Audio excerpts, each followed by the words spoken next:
Hello guys, welcome to Global Happenings. Today we have a trending news for you, and the headline reads, Onyeka Onwenu boldly and openly declares her stand over Biafra and Biafran issues. See details, but before we go into the news proper and further analysis, we do like you to subscribe to our channel by clicking on the red subscribe button below. Beside it, you will see a bell notification icon. Please go ahead, click on it to get notified as soon as we update our channel on YouTube. Okay, let's go straight into the news of the day.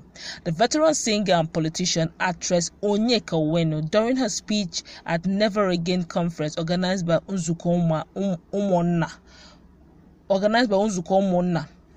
says that the Biafran war in 1970 has not ended. It is still on. According to her, she said that though she was widowed, her mother's property was seized in Port Harcourt, Rivers State after the war. She said the Biafra is a very sensitive and painful matter that ought to be addressed. She said this is the subject matter that is very close to our hearts. She said it is very personal to us. To many of us, it's a very sensitive matter, very painful matter indeed. And yes, some of us have lived with some bitterness, and we make no apologies about that. We were a people in war, led into war, not by our own wishes or design, but in self-defense. No apologies to Nigeria, no apologies to the world. But here we are. I was born and raised in Port Harcourt. My father, Dike Onwenu, was the first Arundizogo man in the Federal House, and he was representing Port Harcourt constituency. He was the principal of Enitonia High School. He was a brilliant man, but he died too early. I am from Abia State. I am an Aro daughter. I am from Imo State, Arundizogo, and I'm also from Anambra, where my mother comes from. I can go there and live, and nobody can stop me. I am also from Lagos State. I married a Yoruba man. I have 2 Yoruba children. Onwenu says she fought the Biafran war and recalled many children and aged parents and aged people dying in her care. She regretted that the war has not yet ended and warned those still fighting the Igbo to be very careful. I fought the war as a young girl between 14 and 17 years, and I lost many relatives. I carried babies who died in my arms. I treated old people who took days to die. Oh dear. People were dying of hunger. Even our soldiers were dying out of hunger. But thank God we survived. When my father died at 40, he was a politician and also a principal, but he didn't have much money. In those days, you had to keep your day job even if you were a member of the House of Representatives. Yes, my mother, an Anambra woman, was a trader. She was richer than my father, so my dad would borrow money from her to buy land, and he never paid back. You know how it is with husband and wife. That's true. At the end of the war, I couldn't go back to Port Harcourt. My home was abandoned. My home also was an abandoned property as well. Those of you who come from Port Harcourt know the story. The home that a widow, my father, had only laid the foundation when he died in an accident. The building that a widow built was seized as an abandoned property. Okay, and living just adjacent to us on Hospital Road were the Ikokus. In fact, I thought we were related because every family in Port Harcourt were together. We didn't care where anyone came from or who they were.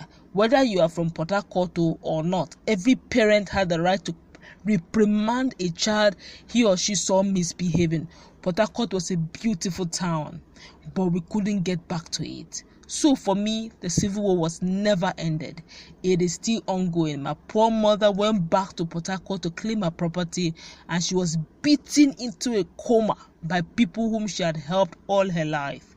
People she had helped to send to school because she's an Igbo woman, and now Port Harcourt belongs to another group of people. What a painful experience, but that's the news. She's saying that the war of Biafra still is ongoing, that people thought it has ended, that she still got some level of bitterness, and she holds no apologies, not to Nigeria as a country, definitely not to the world.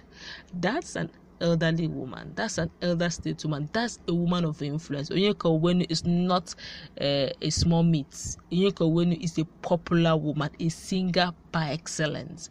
Onyeka Onwenu is a reputable, a legend in the music industry.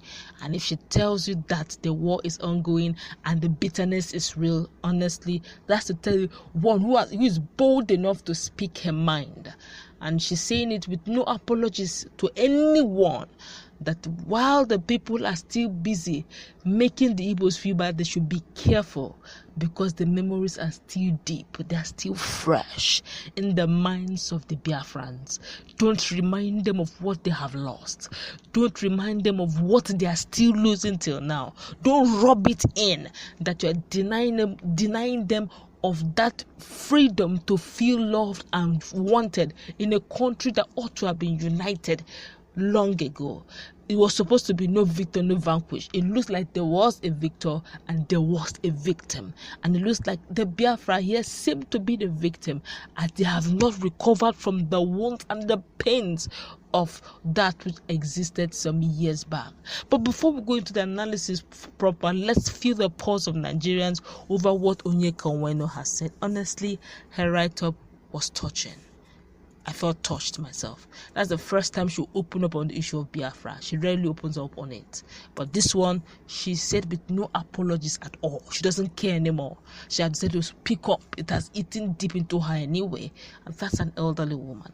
She said here, this one here is saying, it saddens my heart that people of your class is still talking about Biafra when you should be thinking on how to make the country work for everybody, irrespective of ethnic or religious differences. Yes, it will sadden your heart because you did not feel her pain.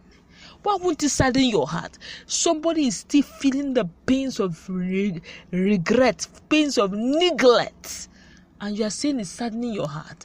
Instead of you to reach, see how Nigerians used to reason at times. Instead of you to reach out to her pains first, you need to reach out, come to her level, feel her pains, then you can know how to address and heal her pains. Then you cannot bring her out of whatever mystery she's in. You're telling you it saddens her heart. I'm sure you must be a little child to say that. If you have seen the pains of your loved one dying in your arms, you will know what it means to lose a loved one, and yet you are still marginalized in a country that should have been yours. Let's feel other people's pain. So I say, His mercy kept you. Amen. He says, God is your strength. May God bless you more for this wonderful message. Kudos, ma. This one I say, keep your statement. Who know you before it is? If not for the government, wash your face.